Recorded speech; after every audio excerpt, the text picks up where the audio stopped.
Good morning, guys. Thanks for returning, and for those of you who are here for the first time, thanks for joining us. Please subscribe for those of you that haven't done that so far. I'd really appreciate that, guys. All right, so I just wanted to come this morning and talk about Jamaica. Why do I talk about Jamaica a lot? I talk about Jamaica a lot because that is my heritage, that is my background. As I've explained in previous videos, I was born in Britain, but my parents are Jamaican, and they've been here for many years, right? 1961, I think they first came here, 60 or 61, right? So yeah, so that's why I talk a lot about Jamaica. That's why I have most of my family in Jamaica. There's only a few of us here. The majority of my family are in Jamaica, right?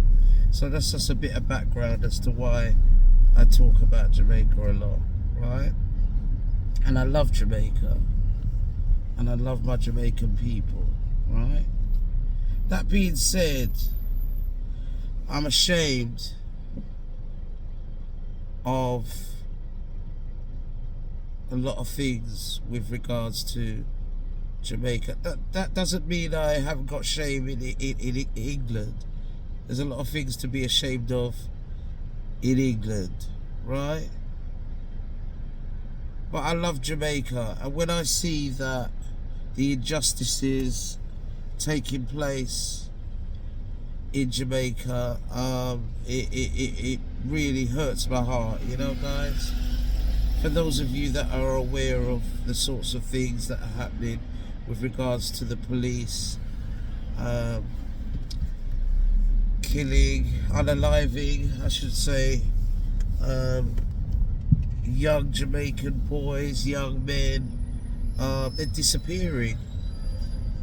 Police brutality has become almost the norm, and I say the norm because the numbers are suggesting that this is normal, right? I haven't got the stats in front of me, but what I can recollect from what I've looked at, you've got in small little Jamaica, the police have already killed, from the beginning of the year, January, have already killed 96 or 97 people, and as I speak, that's probably gone up. It's probably surpassed that already. And when you think of the population and you compare that to police killings again, I haven't got the stats in front of me, but I have looked at them, and from what I can remember,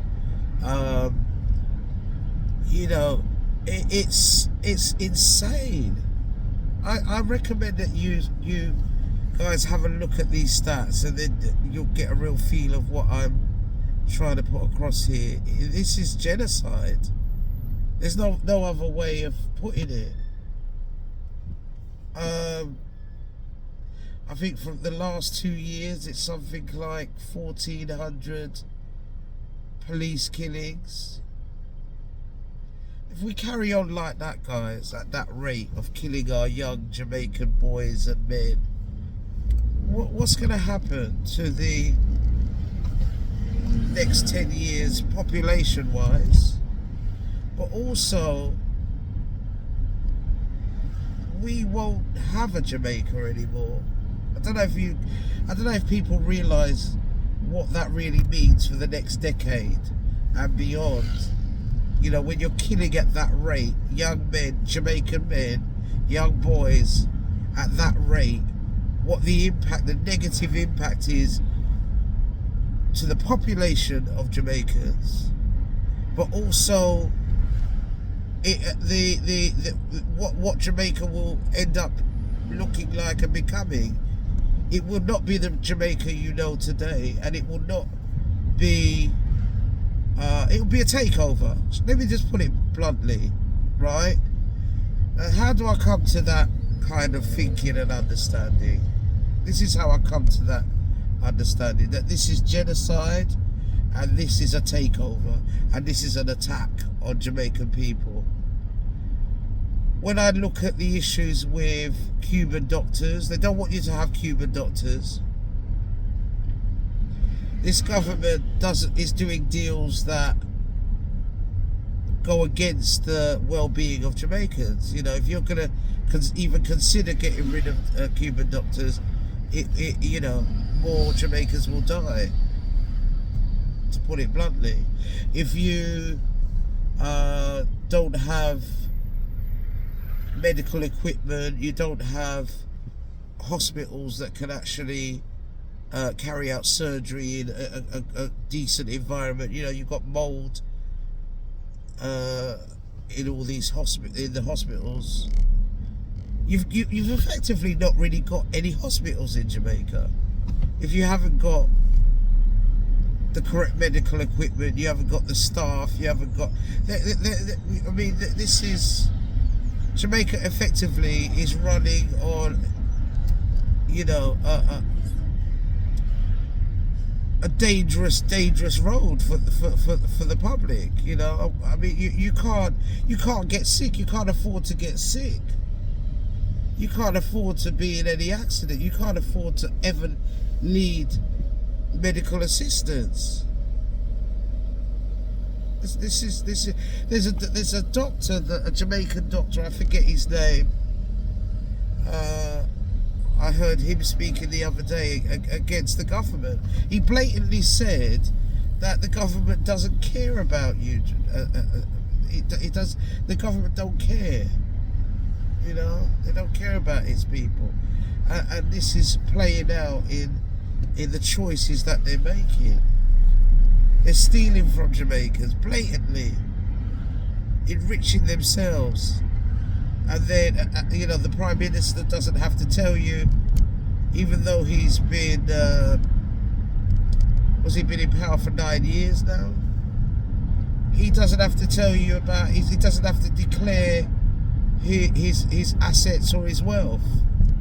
He doesn't have to explain how he became a millionaire, his wife became a millionaire, how they have so much all of a sudden since being in office. So it's just so corrupt, you know.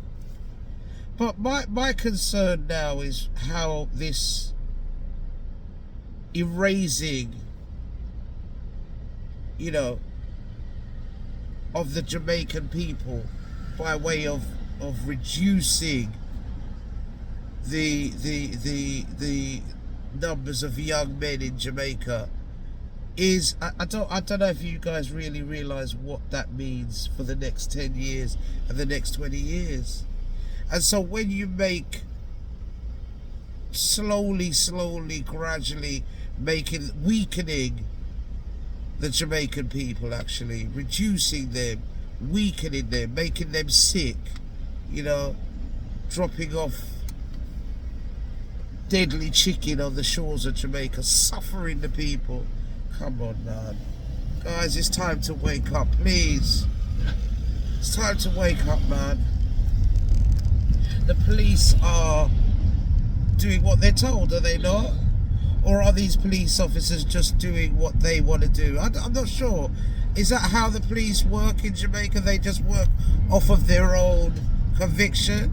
Or do they actually have to work according to the government lead, the direction of the government's approach on crime? Is that what they're doing? So doesn't that tell us that the government, the police are doing exactly what the government want them to do, which is to get rid of the Jamaican people, reduce them, weaken them. Jamaicans are a resilient people. They're a chosen people. They're very special people. That's why they are who they are. That's why the world knows about Jamaicans and that's why everyone wants a piece of Jamaica. That's why everyone, you know, loves Jamaicans. They are a special people. They are the tribe of Benjamin. They are special, special people. We are. I'll include myself. The bloodline is the same. I can tell you this, guys, right? For those of you that know, if we take what is happening in Jamaica and bring it right here to England, you know, that the police here just start to kill off, whether it be because we have a lot of Caribbean descendants here too, not just Jamaican. We have, you know, all the Caribbean here, right? Descendants, yeah?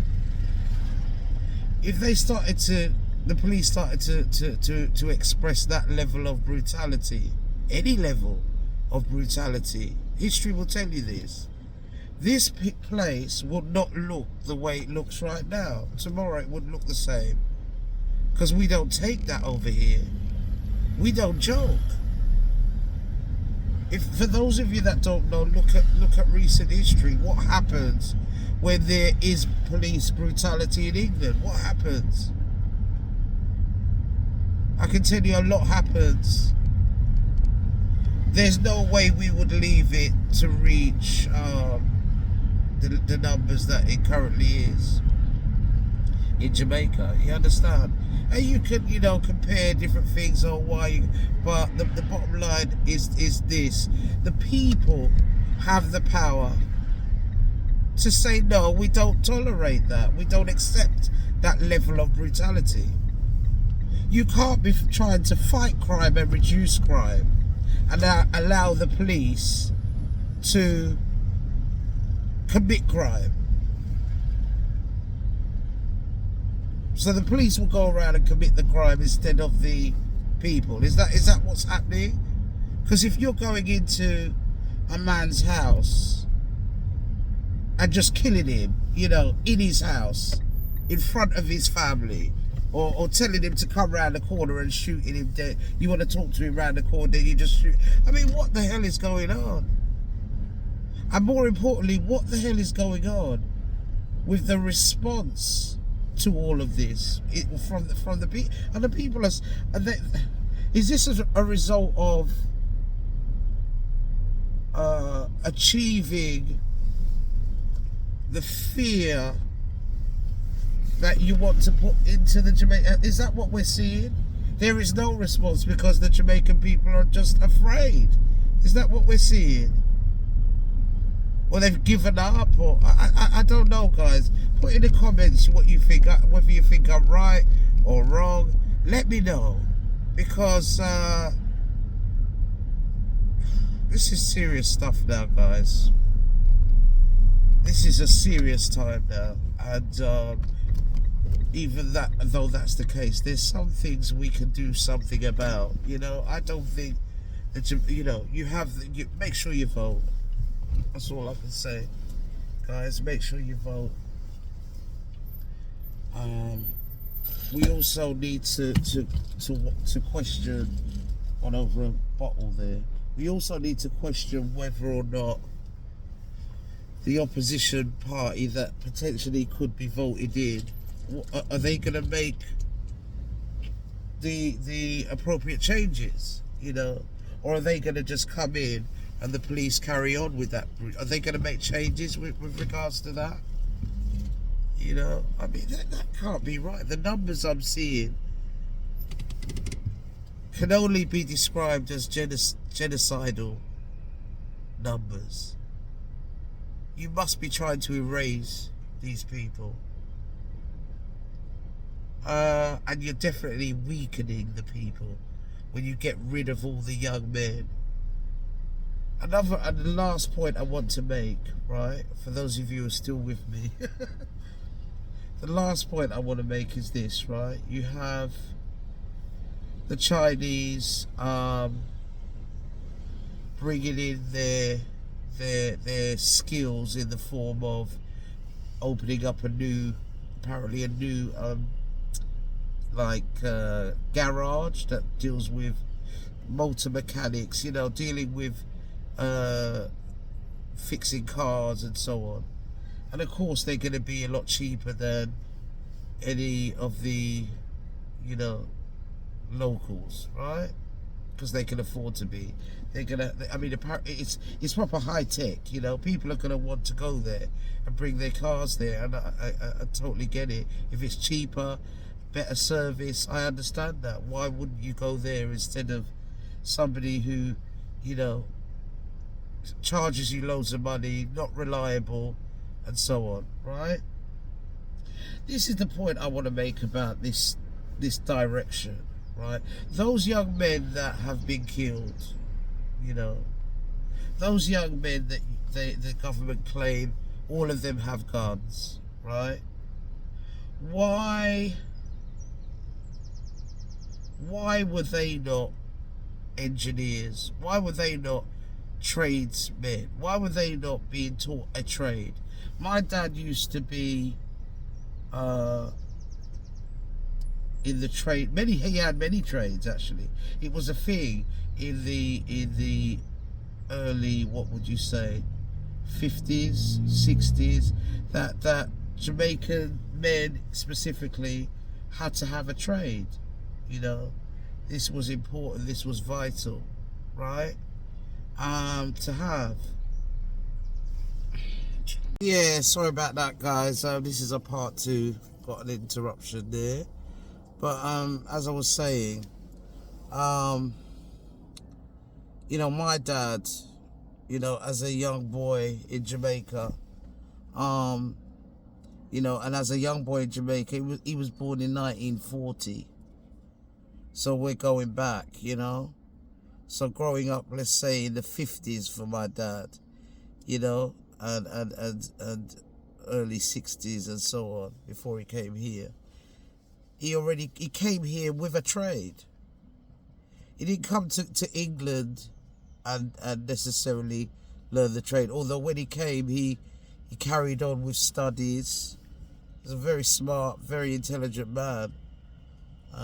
He did his city and guilds and, technology and carpentry and plumbing. But most of his skills were attained in Jamaica in those days. And of his generation, every man had a trade. Every man had a trade. Every man had a craft, right? And that's disappeared now. That's not being encouraged. The Jamaican educational system, as I knew it as a child, was looked upon very highly. You had, it never happened to me, unfortunately, but many of us were in England, were sent back to born in England, but sent to Jamaica to get a better education for a couple of years, because the education system was better in Jamaica than in Britain. So in terms of the trades, the point I'm making, right, about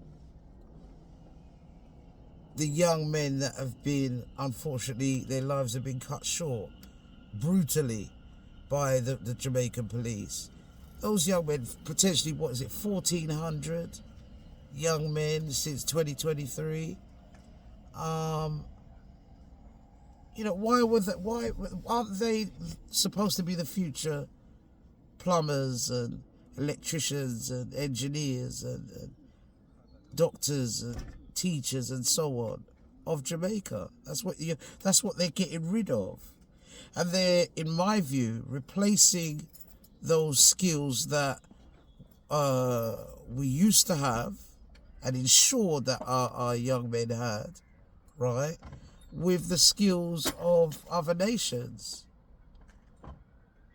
namely the Chinese. We are now going to benefit from the young men of China. and depend on the young men of China to be our engineers and be our tradesmen.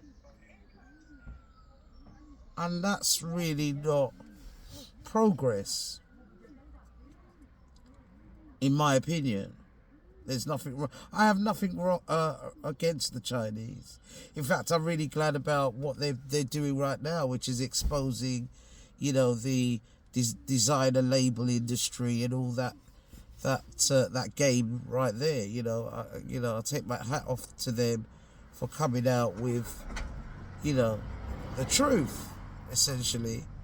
However, that again is to do with their trades and tariff wars between China and America, which we, as Jamaicans, we sit right in the middle of, both geographically, and that's another thing, why Jamaica is so important to America and China, because of where it sits,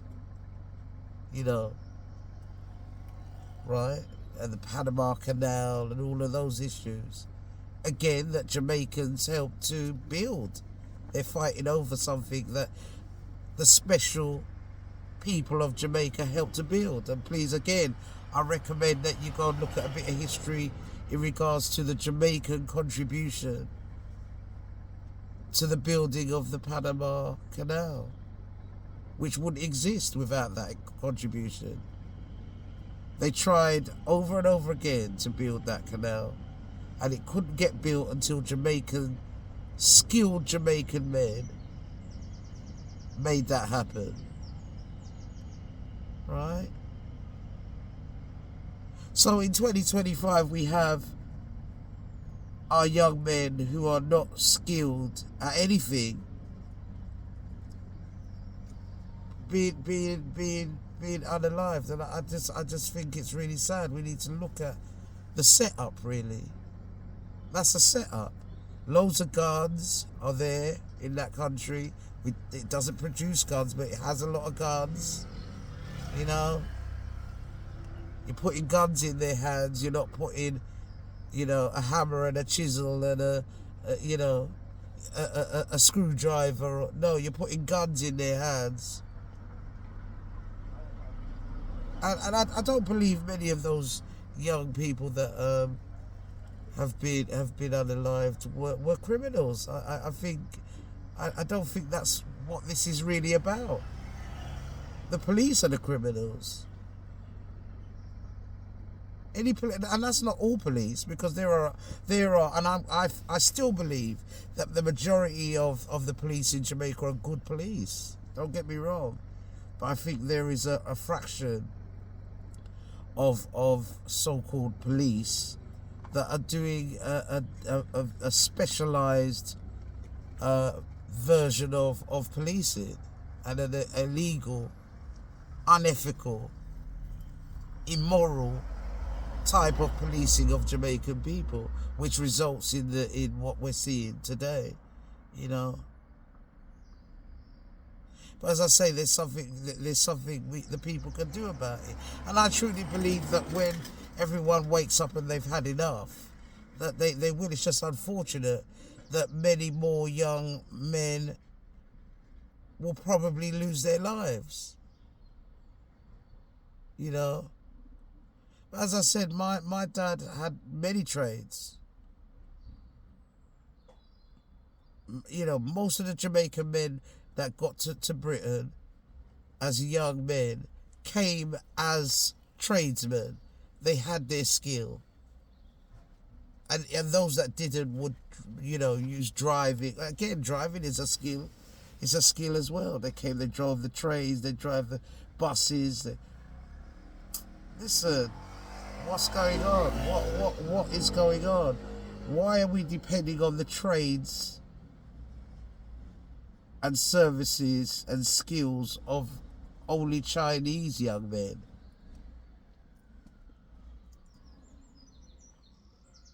I'm a bit concerned about that, guys. So if you share my sentiments, please comment, please comment, and please share the video. And I think it's important that we talk truth and talk, because I think that doing that is how change begins. You know, everything that's ever changed or improved started with conversation. You know, it starts with talking about the truth, right? So I just wanted to add that. But please, I mean, you know, if you agree, disagree with anything, let's learn and let's share our opinions and so on, and let's make a change, you know. But guys, you've got to vote. You've got to vote, because believe you me, if we could vote over here, listen, yeah, change would be happening. All right, guys. So take it easy until the next one. Right? Bye bye.